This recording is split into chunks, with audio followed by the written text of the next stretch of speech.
The third distribution that we want to cover here is Poisson distribution. It models the number of events per unit of time or space. For example, the number of visitors per hour. The Poisson distribution has one parameter, namely lambda, and the probability that x is equal to k, that's the k is the number of events per unit of time or unit of space, is equal to lambda to the power of k exponential of minus lambda divided by k factorial. For instance, past data suggests that on average, 2 customers will enter a shop every minute. Compute the chance of no 1 to 2 or less customers entering the shop every minute. Remember that this average number of customers per minute is actually equals to the parameter of the distribution lambda.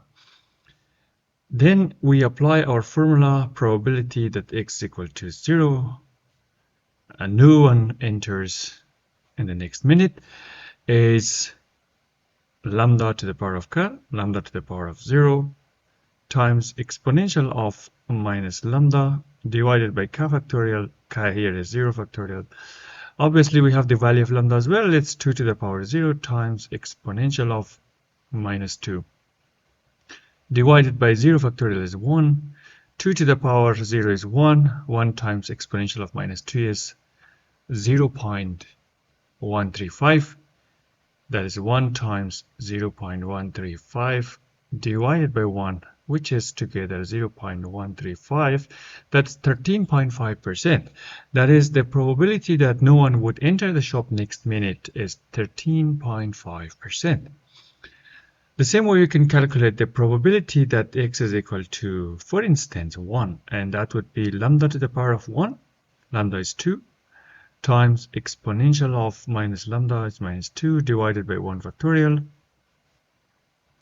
2 to the power 1 is 2, exponential of minus 2, we already calculated that, 0.135 divided by 1 factorial is 1, and that would be 0.27 or 27%. The same way we can calculate the probability that x is equal to 2, that would be 2 squared times exponential of minus 2 divided by 2 factorial.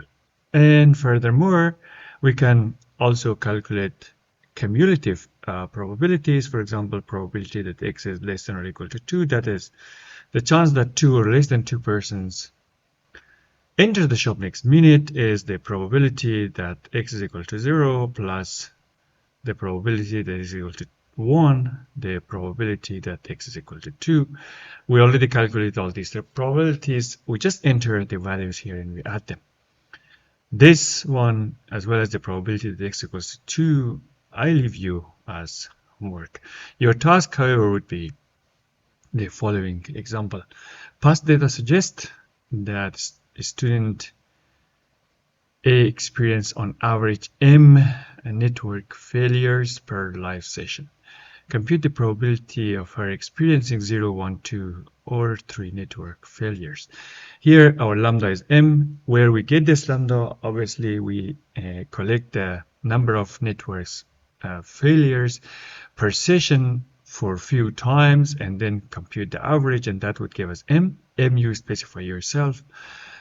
0, 1, or 2, or 3, let's say you choose 2 or you choose 3, whatever. Then you compute the probability of no failure in the next live session, 1 failure in the next live session, 2 failures in the next live session, or 3 failures in the next live session. The other distribution that we study is a geometric distribution, and geometric distribution computes the probability of the first success after n-1 successive failures. That is failure, failure, failure, then success. So that would be S. 3 times successive failure, then we get a success, or failure, failure, success, or failure, success, or success. So here is the success on the first try. Here is the success after a failure, that would be second. Here is the success after 2 consecutive failures, the third time. Here is a success after 3 consecutive failures the 4th time.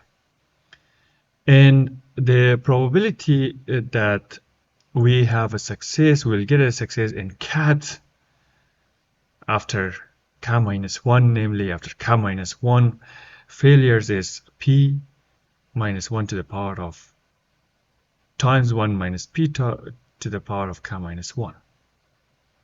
For example, the probability of a purchase when a customer makes a visit is 30%. This 30% we get from past data.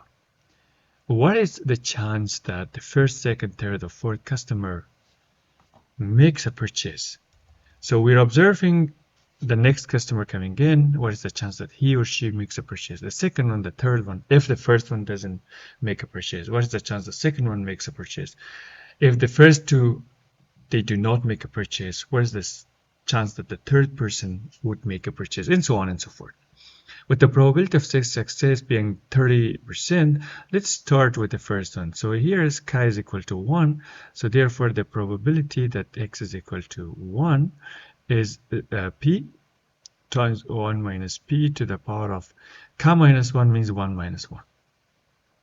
We have the values. P is actually 0.3 times 1 minus 0.3 is automatically 0.7. 1 minus 1 here is 0. So that would be 0.3. So 30% chance that the first customers would make a purchase. And that's no surprise that it coincides with this probability. Now let's look at the second. What is the chance that the first customer doesn't make a purchase, but the second one makes a purchase? That's x equals to 2. Again, p times 1 minus p to the power of 2 minus 1 this time. And that would be 0.3 times 0.7 to the power of 1, because 2 minus 1 it's 2 minus 1 it's 1. And this is actually 0.3 times 0.7, which is 0.21, which is 21%.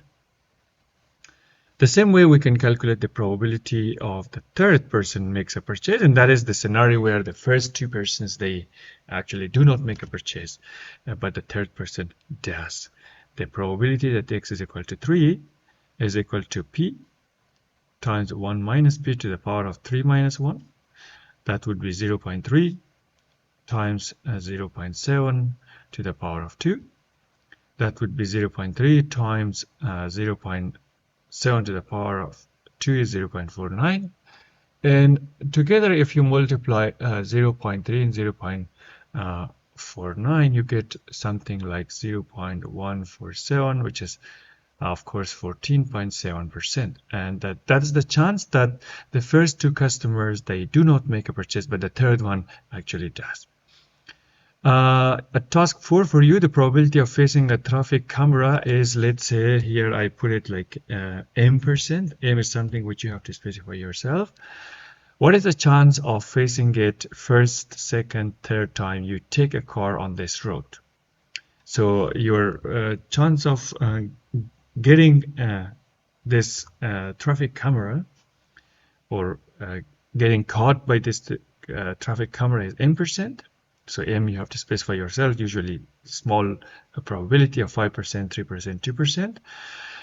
And then you compute the chance that you get caught the first time you go to this road, the second time, the third time. That means the first time you do not, but the second time you do. The first two times you do not, the third time you do.